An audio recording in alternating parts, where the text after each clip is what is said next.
Halo semuanya, kembali lagi bersama saya di Impas Podcast.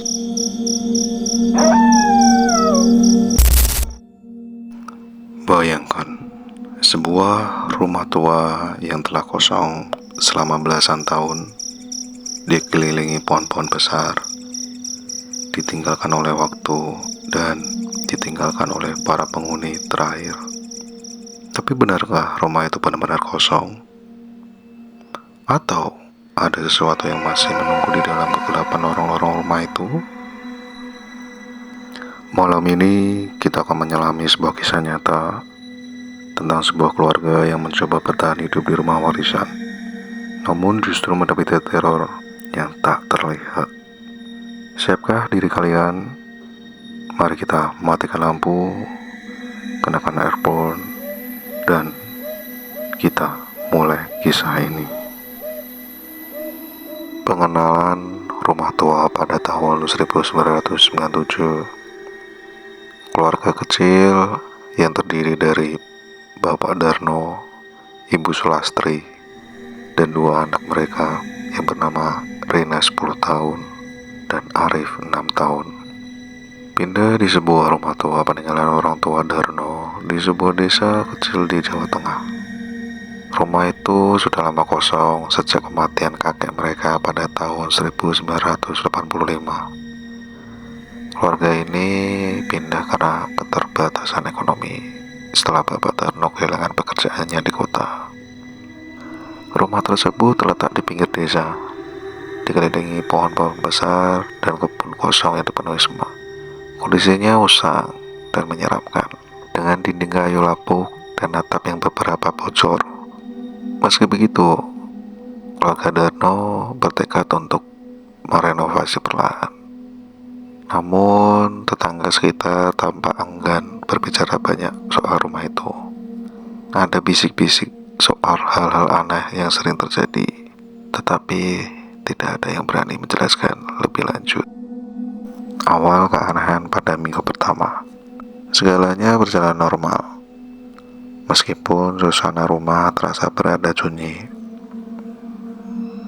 Namun, memasuki minggu kedua, Rina mulai merasa tidak nyaman. Ia sering melihat bayangan hitam bergerak cepat di lorong belakang rumah. Awalnya orang tuanya mengira Rina hanya berimajinasi atau terlalu lelah setelah pindahan. Namun malam itu Ibu Sulastri mendengar suara langkah kaki dari dapur, seperti seseorang sedang berjalan pelan-pelan. Ketika ia mengecek, dapur kosong, tetapi aroma bunga melati menyengat tiba-tiba memenuhi udara. Malam-malam berikutnya, suara ketukan pelan di dinding rumah menjadi semakin sering terdengar. Pada suatu malam, teror dimulai. Arif berteriak histeris dalam tidurnya. Saat Ibu Sulastri masuk ke kamar, Arif menuju ke pojok ruangan dan berkata, ada nenek tua berdiri di sana sambil tersenyum. Yang mengejutkan, saat ditunjuk foto nenek-nenek mereka yang sudah meninggal sejak Arif belum lahir, ia langsung menunjuknya dan berkata, itu dia Bu, dia yang semalam ada di kamar Arif.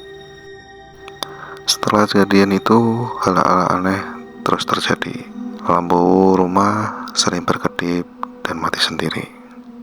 Barang-barang berpindah tempat.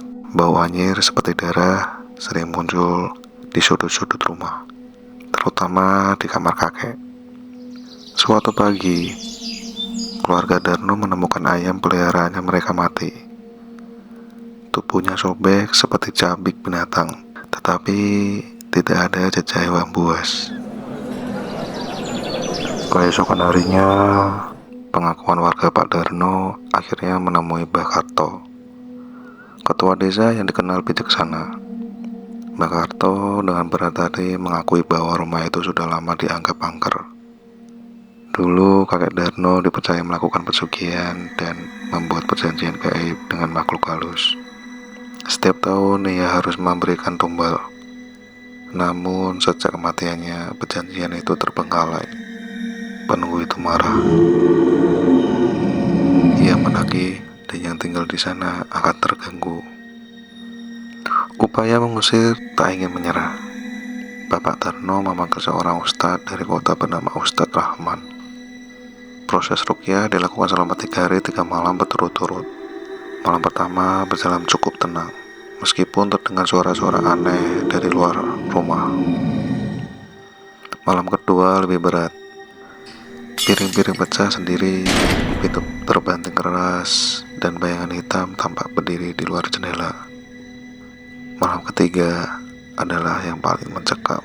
Saat ruqyah dimulai, Rimna tiba-tiba menjerit dan suaranya berubah menjadi berat dan serak. Ia berkata dengan nada bukan dirinya. Ini rumahku, pergi kalian semua. Setelah ruqyah panjang dan bacaan ayat-ayat suci, suasana perlahan menjadi tenang. Namun Ustadz Rahman menyarankan agar keluarga Darno tidak tinggal di sana lagi. Tempat ini sudah terlalu dalam terikat dengan dunia yang tidak tampak. Ucap kata sang ustadz, kalian tidak akan tenang tinggal di sini. Keputusan berat. Dengan berat hati, keluarga Darno meninggalkan rumah itu. Mereka menyewa rumah kecil di desa sebelah. Sejak pindah, gangguan perlahan menghilang. Meskipun Rina mengalami trauma berat dan harus menjalani terapi psikologis, dia menjadi takut gelap dan tidak pernah mau tidur sendiri selama bertahun-tahun. Sementara itu, rumah tua tersebut dibiarkan kosong. Pohon-pohon liar mulai menjalar ke dinding dan atap sebagian runtuh. Warga desa kembali menjaga jarak. Setiap malam Jumat masih terdengar suara tangisan dari arah rumah itu, kata beberapa warga. Dan sesekali terdengar suara yang sangat berat sambil berkata, Aku inginkan tumbal.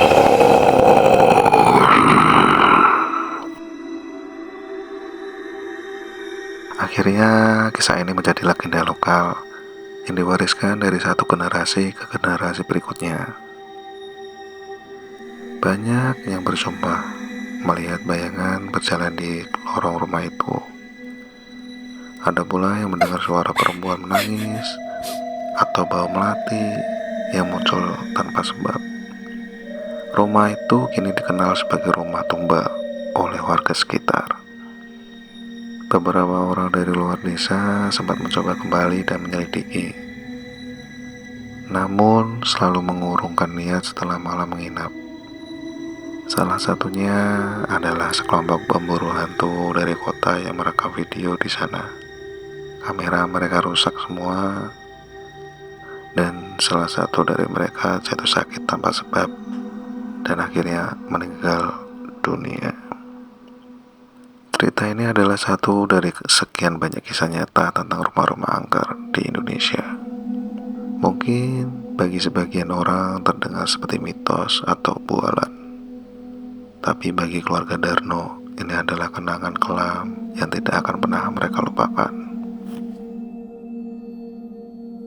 Oke semuanya, rumah itu kini hanya tinggal kenangan, atau lebih tepatnya sisa dari perjanjian yang tak selesai. Apakah kalian percaya bahwa perjanjian dengan makhluk halus bisa diwariskan? Atau apakah semua ini hanya kebetulan semata? Tuliskan pendapat kalian di kolom komentar. Dan jika kamu punya pengalaman serupa, bagikan kepada kami. Jangan lupa like, share, and subscribe untuk kisah-kisah nyata lainnya. Karena bisa saja kisah berikutnya terjadi di sekitarmu. Sampai jumpa di cerita selanjutnya dalam Impas Podcast.